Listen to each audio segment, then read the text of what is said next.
Ken Norton comes into this fight 5 months removed from his razor-close loss to Larry Holmes, a bout that cost him the WBC heavyweight title. Reporters labeled this fight a comeback, but Norton cut them off at the knees. I don't consider myself on the way back, Norton said. I didn't go anywhere. I lost one fight by 1 point. If a baseball team loses one game, the season is not over. In the opposite corner stood Randy Stevens, a small-framed heavyweight weighing in at 208 pounds. Stevens looked more cruiserweight than classic heavyweight. Only problem was in 1978, the cruiserweight division didn't exist just yet. Against Norton's sculpted 220-pound frame, Stevens was giving up size from the opening bell. He was labeled a journeyman, but that belied his pedigree. Early in his career, he trained under Angelo Dundee in Miami, before later working with Curtis Coates. Stevens had a slick jab, knew how to string together clean combinations, and had already faced tough opposition. He was knocked out by Bernardo Mercado, but has notched wins over gatekeepers like Johnny Boudreau and Stan Ward. Most impressively, he went the distance in a close decision loss to South African contender Harry Coetzee, who would become the WBA champion years later. The fight looks like a squash match on paper, but there are moments when Stevens appears he might weather the storm. Norton, though, just bides his time like a bear ready to maul. Watch for his left hook. When it lands flush, Stevens' head spins like Linda Blair's in The Exorcist. For round one, we'll fill you in on the rest of the rules as we go. You're familiar with Kenny Norton's style. Stevens is a boxer. Norton lags that back foot. He's not a fighter with lateral movement. He's been accused of being muscle-bound, but he's been good enough to have given Ali fits 3 times around. He's a quality heavyweight. What he must prove now is that age hasn't overtaken him. Lost to Holmes in that tough fight last June 9th may have taken a lot out of him at his age, which he says is 32 or 33, depending on the mood, but which most presume to be 36.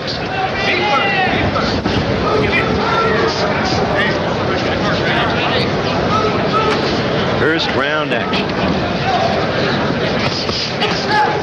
Norton covered well. Stevens didn't get through Norton's gloves and is having trouble doing so now. Norton in pursuit of Stevens.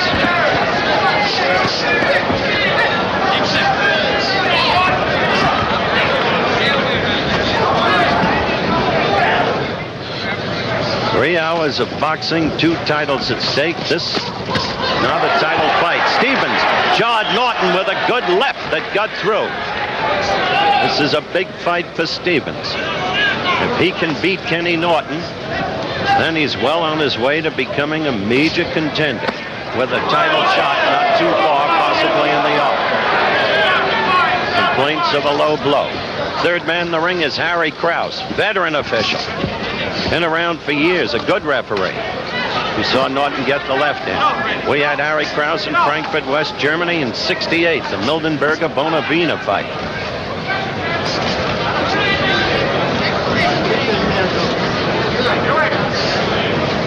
Less than a minute to go in round one. Inside. Stevens trying throughout the round to work the left. He got one in strongly and well. But Norton with the right has caused a little pop under Stevens' left eye. Good left.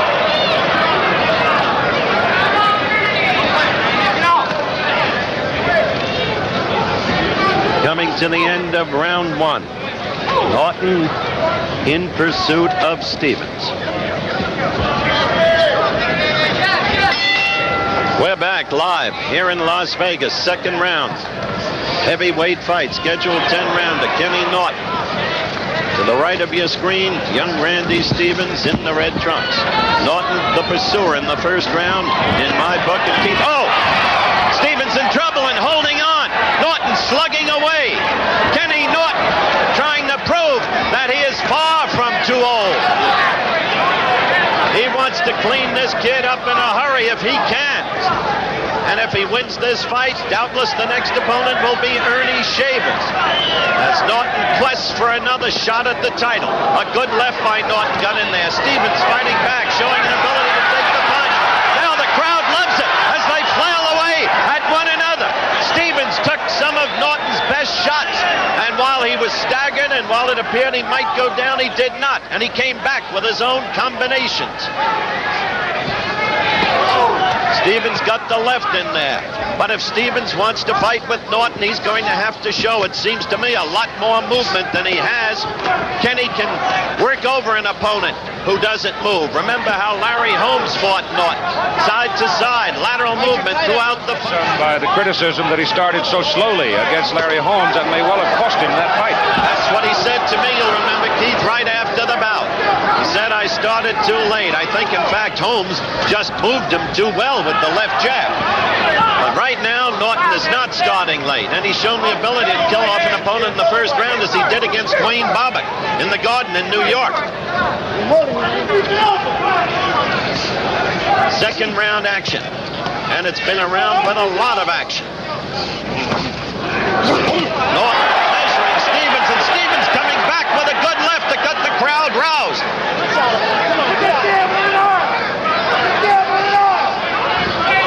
He's been knocked out once by Bernardo Mercado in the second round, but that was on April 29th of 1977. Norton after the kid now.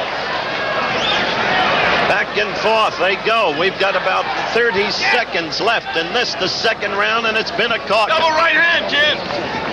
Work, Randy. What's that left hand behind the neck? Double right hand. Duke Slayton, Norton's trainer and friend, just yelled up to Kenny, double right hand, Ken, double right hand, double up on the right, which Stevens has been vulnerable to.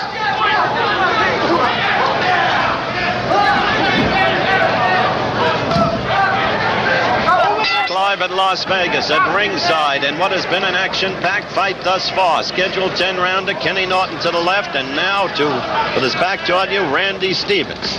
Kenny Norton has started fast tonight. By our accounts, he's won the first 2 rounds. Stevens has shown he's got a good left, and he's shown he can take a punch. Norton tried to measure him and put him away in the second round. For a moment, it appeared he might, but the kid never even went down. What we'll have to look for now is whether Norton shows signs of fatigue midway during the fight.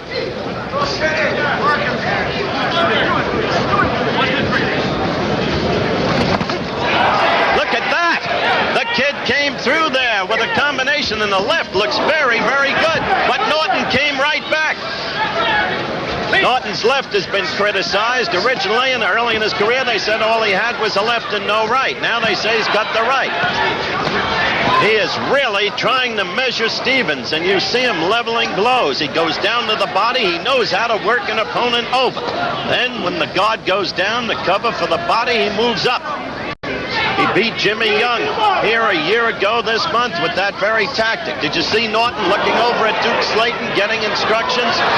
Slayton wanting him to double up on that right, as I said in round 2. Because Stevens drops the left and leaves himself vulnerable to the right. Now Stevens swinging, but Norton covering. Stevens not getting through the Norton gloves on that occasion.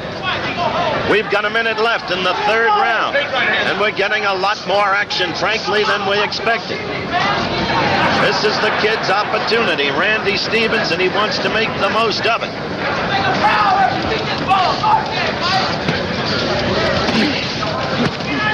Look at Norton with that uppercut. First the left, then the chopping right, then the uppercut, and another uppercut as they broke.